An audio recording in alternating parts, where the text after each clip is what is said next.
여러분들 챗GPT라는 어플을 잘 알고 계실 것입니다. 인공지능 어플인데 이곳에 집을 지을 때 가장 중요한 게 무엇일까를 물어보았습니다. 이때 여러 가지가 나왔는데 그 중에 하나가 기둥이었습니다. 그래서 제가 다음으로 기둥의 역할은 무엇인지에 대해서 물어보았습니다. 그래서 기둥은 어떤 역할인지 줄줄이 설명하면서 마지막에 진하게 따옴표로 강조하면서 이렇게 이야기를 합니다. 기둥이 약하면 건물은 무너집니다. 어떤 건물이든지 지을 때 가장 먼저 고려해야 될 것은 이 건물이 무너지지 않게 하는 것입니다. 지붕의 무게를 견뎌야 되고 외벽의 무게를 견뎌야 되고 완공 후에 사람들의 무게와 그리고 그곳에 비치될 수많은 가구들이나 물건들의 무게를 견뎌낼 기둥을 계산하는 것이 매우 중요합니다. 오늘 우리는 신앙 건축을 하고 있습니다. 그렇다면 가장 먼저 고려돼야 될 것은 신앙의 건축을 하는 데 있어서 우리의 신앙이 결코 무너져서는 안 된다라는 것입니다. 따라서 먼저 고려해야 될 것, 그리고 중요한 만큼 변하지 말아야 될 것은 우리의 신앙의 건축에 있어서 기둥을 잘 세워야 한다라는 것입니다. 그것이 신앙 건축의 첫 번째일 것입니다. 그리고 세워져야 할 기둥 중 하나가 바로 예배입니다. 예배가 무너지면 신앙은 무너지고 말 것입니다. 그렇다면 예배의 생명은 무엇이겠습니까? 바로 하나님께서 그 예배를 받으시느냐 받지 않으시느냐에 달려 있습니다. 하나님이 받지 않으시는 예배는 예배가 아닙니다. 오늘 말씀을 통해서 내가 드리는 예배가 진정으로 건강한 예배인지 하나님께서 받으시는 예배인지를 스스로 질문을 던져볼 수 있기를 바랍니다. 우리가 이렇게 스스로 질문을 던져야 하는 이유가 있습니다. 이유는 바로 오늘 우리가 시시각각 변하는 존재이기 때문입니다. 과거 광야에서 이스라엘 백성들을 구원하시기 위하여 하나님의 방법으로 세워졌던 놋뱀이 남유다 히스기야 시대까지 우상으로 섬겨졌고, 또한 이스라엘 성전에서는 우상들이 자리를 차지하기까지 했습니다. 이와 같은 이유로 오늘 우리의 예배에도 인간적인 요소들이 끼어 하나님이 받지 않으시는 예배, 이미 예배가 아님에도 불구하고 나 혼자 만족하는 예배를 드릴 수 있기 때문입니다. 하나님은 예배에 그 어떤 인간적인 요소도 끼어들지 못하도록 하셨습니다. 그것을 잘 보여주는 것이 바로 성막입니다. 하나님은 모세에게 성막의 설계도를 주시면서 각 규범을 말씀하시는데 읽는 것조차 쉽지 않을 정도로 복잡하고 여러 가지 지켜야 할 법들을 하나님께서는 주십니다. 그렇게 하신 이유는 하나입니다. 하나님께 드려지는 예배가 드려지는 성막, 그 예배가 드려지는 그 공간 안에 그 어떤 인간적인 요소도 끼어들지 못하게 하시기 위함입니다. 이번에 제가 유럽을 가면서 놀랬던 것은 정말 많은 성당이 있었다라는 것입니다. 한 도시에서도 커다란 성당이 몇 개나 있습니다. 그리고 가는 성당마다 매우 크고 높은 탑이 건설되어 있고, 내부에는 성경의 각 사건들이 그려진 스테인드 글라스가 햇빛에 의하여 아름다운 빛이 내부에 비춰지는 것을 보게 됐습니다. 성당 안에는 아기 예수님의 조각상도 있고, 또한 십자가에 못 박힌 예수님의 조각상도 있습니다. 그리고 설치된 파이프 오르간에서 나는 소리는 정말 듣는 자마다 탄성을 불러일으킬 만큼 감동적이고 아름다웠습니다. 그러나 딱 그뿐이었습니다. 그곳은 분명히 십자가가 세워져 있음에도 불구하고 하나님께 예배하는 곳이라고 말할 수가 없다라는 것이죠. 제가 직접 가서 느낀 것은 이곳은 예배하는 곳이 아니라 말 그대로 관광하는 곳에 불과하구나라는 것을 느끼게 되었습니다. 당시 성당을 지을 때 인간이 가진 최고의 기술로, 그리고 수많은 사람들의 헌신과 노력으로 예수님을 위해서 집을 만들었는데, 정작 지금은 그곳에 예수님이 계시지 않는다라는 것을 느끼게 되었던 것이죠. 세계 최대의 성당이 뭐가 중요할까요? 아름다운 성당이 무엇이 중요할까요? 이미 그곳은 만민이 기도하는 집이 아니고 아버지의 집이 아니다라는 것입니다. 예수님이 계시지 않는 곳에서 예수님이 받지 않으시는 예배를 드린다면 기둥은 무너질 수밖에 없습니다. 비바람이 불고 강풍이 몰아치면 무너집니다. 아니, 스스로 서서히 무너질 수밖에 없는 것입니다. 그렇기 때문에 오늘 본문에서 예수님이 우리에게 가르쳐 주시는 예배, 그리고 하나님이 찾으시는 예배자로서 오늘 우리는 신앙의 기둥을 점검하고 잘 세워야 할 줄 믿습니다. 그럼 먼저 우리는 왜 하나님이 잘 넘어지고 시시각각 변하는 우리에게 예배를 드리라 라고 요구하고 계시는 것일까요? 우리가 창세기 4장을 보면 가인과 아벨의 제사가 기록되어 있는 것을 보게 됩니다. 3장에서 인간의 범죄함으로 쫓겨났던 인간, 그리고 쫓겨나서부터 성경은 바로 가인과 아벨의 제사를 성경에 기록합니다. 왜 성경은 인간이 에덴에서 쫓겨난 후의 일들 중 가장 먼저 제사의 이야기를 소개하고 있는 것일까요? 여기에는 하나님의 마음이 담겨져 있습니다. 쫓겨난 이들이 다시 에덴 동산으로 불러오고 싶은 하나님의 마음이 제사 제도에 담겨져 있기 때문입니다. 인간이 에덴 동산에서 쫓겨난 이유는 인간의 불순종으로 인하여서 하나님과의 화목된 관계가 깨어졌기 때문입니다. 인간의 죄가 찾아오고 탐욕과 탐심으로써 자기 옳은 대로 행하는 삶을 살아가게 된 이유 역시 바로 하나님과의 화목된 관계가 깨졌기 때문입니다. 그래서 하나님은 쫓겨난 이들을 다시 에덴 동산으로 초청할 수 있는 방법, 그 방법을 제시하셨는데 그것이 바로 제사 제도이며 오늘 우리가 드리는 예배인 것입니다. 또한 가인과 아벨의 제사가 중요한 이유가 있습니다. 가인의 제사는 하나님이 받지 않으셨고 아벨의 제사는 받으셨습니다. 이 사실을 통해서 하나님은 인간이 드리는 제사를 무조건 받지 않으신다라는 사실을 우리에게 보여주십니다. 그래서 가인과 아벨의 제사는 오늘 예배자에게 많은 질문을 던지고 있습니다. 참된 예배란 무엇인가? 참된 예배는 어떻게 드리는 것인가? 그리고 어떻게 해야 변하지 않는 신앙의 기둥으로서 예배를 잘 세울 것인가? 라는 질문인 것입니다. 그리고 구약에서 던진 이 질문을 신약에서 예수님은 수가상에서 만난 여인과의 대화를 통하여 우리에게 말씀하십니다. 여인과의 대화는 처음에는 물로부터 시작을 합니다. 그리고 목마름으로 이어지고, 그리고 이제 그녀가 여러 관계 속에서 사랑과 안정을 가지고 싶어하는 내적 갈망으로 발전해 나아갑니다. 예수님은 여인에게 말씀하십니다. 가서 내 남편을 불러오라. 그럴 때 여인은 남편이 없다라고 대답합니다. 예수님은 말씀하십니다. 그렇다, 남편이 없다라는 말이 옳다. 너에게 남편이 5이 있었고 지금 있는 남편도 내 남편이 아니다라고 말씀하십니다. 이에 여인은 예수님께 굴복하고 맙니다. 그리고 여인은 대화의 주제를 예배의 문제로 돌리고 있습니다. 그리고 묻습니다. 자기 조상들은 이 산에서 예배했는데 당신들의 말은 예배할 곳이 예루살렘에 있다고 하니 어느 곳이 맞습니까? 라고 묻습니다.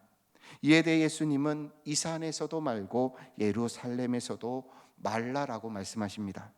곧 예수님의 말씀은 예배의 장소의 문제가 아니다라는 것입니다.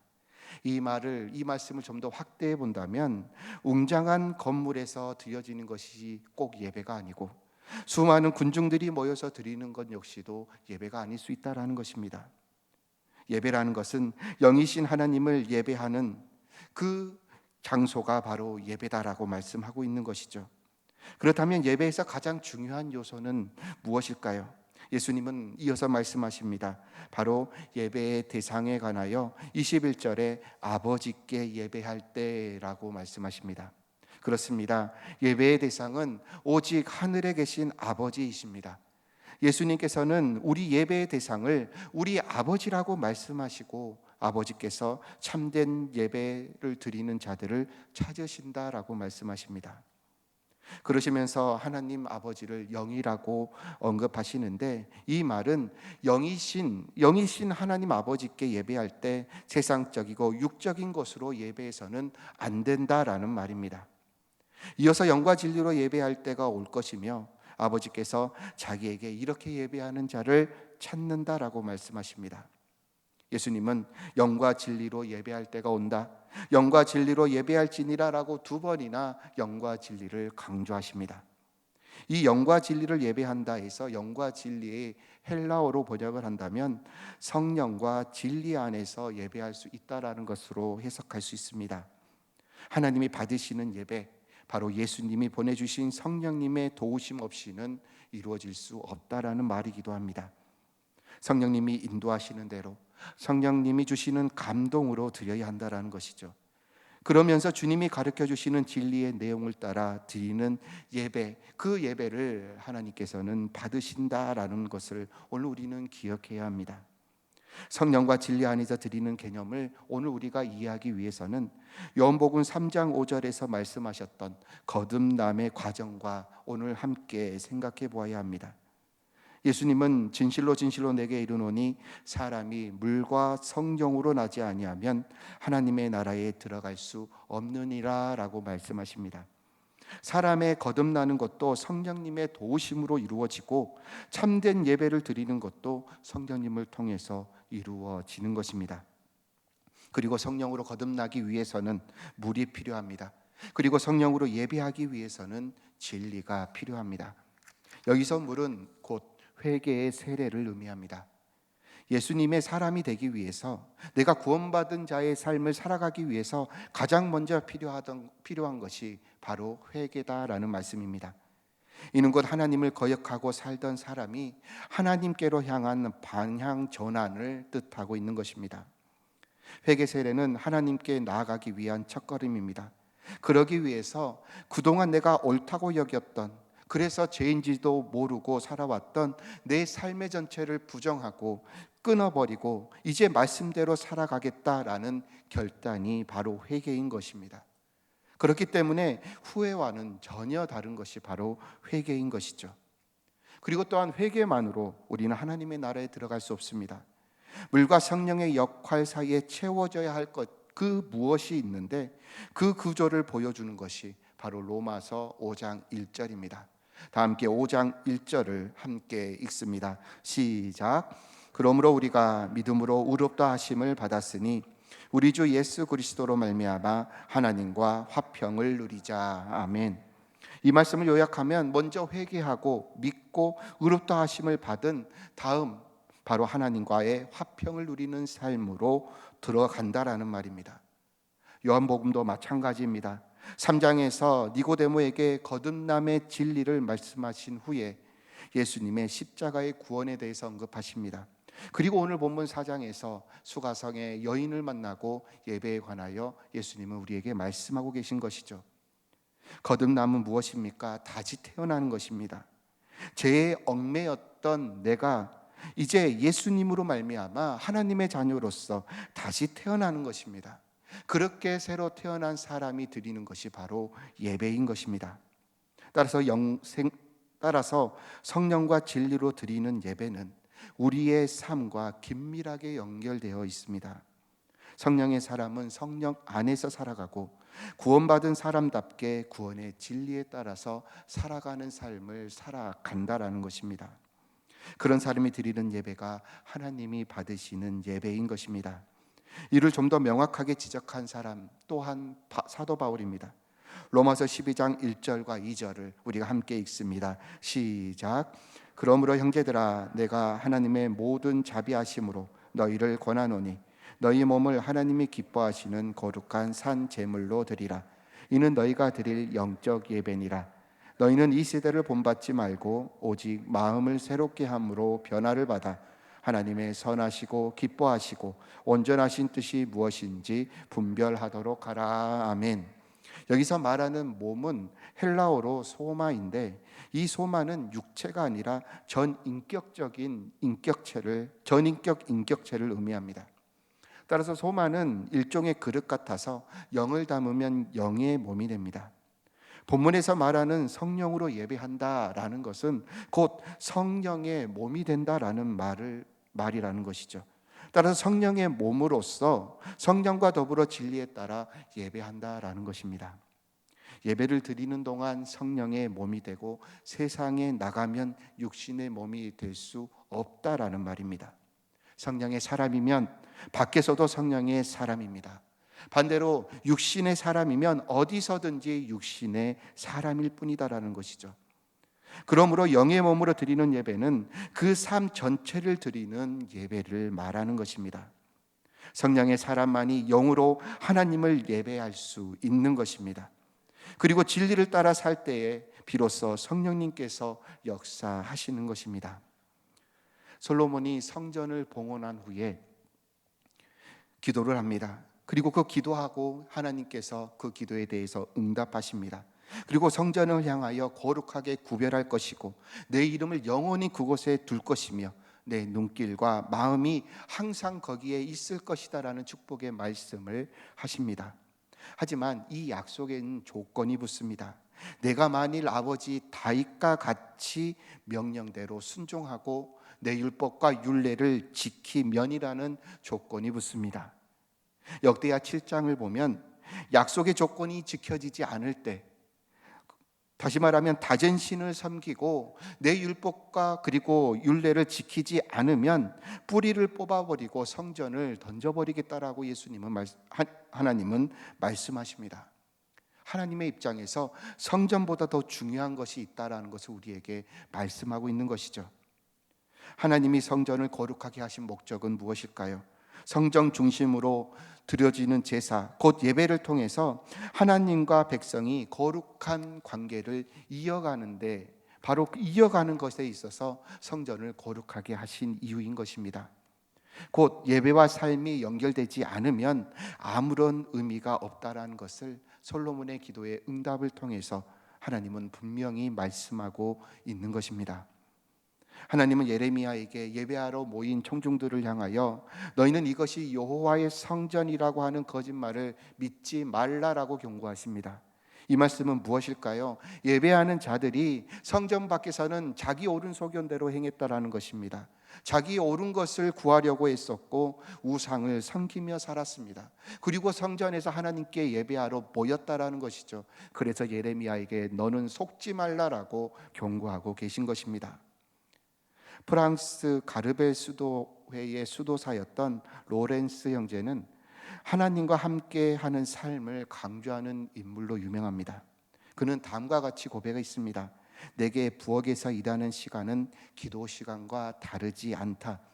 그는 평범한 일 속에서도 하나님과 함께하는 삶을 강조했고, 또한 우리의 삶은 모든 순간 하나님의 임재에 대한 연습이다라고 말했습니다. 그리고 루터는 예배의 목적에 관하여 우리 주님이 스스로 그의 거룩하신 말씀을 통해 우리에게 말씀하시며 우리는 우리의 기도와 찬양을 통해 주님과 말씀을 나누는 것, 그것을 예배라고 가르칩니다. 예배는 하나님과의 만남이며 교제이며 사귐입니다. 하나님을 만나기 위해서 우리는 진리에 따라 살아가야 합니다. 이때 성령님께서 우리를 도우실 것이며 온전한 예배가 되도록 역사하십니다. 우리는 이 은혜를 담고 세상에 나가 살아가야 합니다. 그 삶이 하나님 앞에서 바른 예배가 될 수 있는 것입니다. 예수 그리스도의 은혜를 힘입어 하나님 앞에 나가 하나님의 음성을 듣고 기도와 찬양과 경배로 최고의 가치를 하나님께 드리시기를 주님의 이름으로 부탁을 드립니다.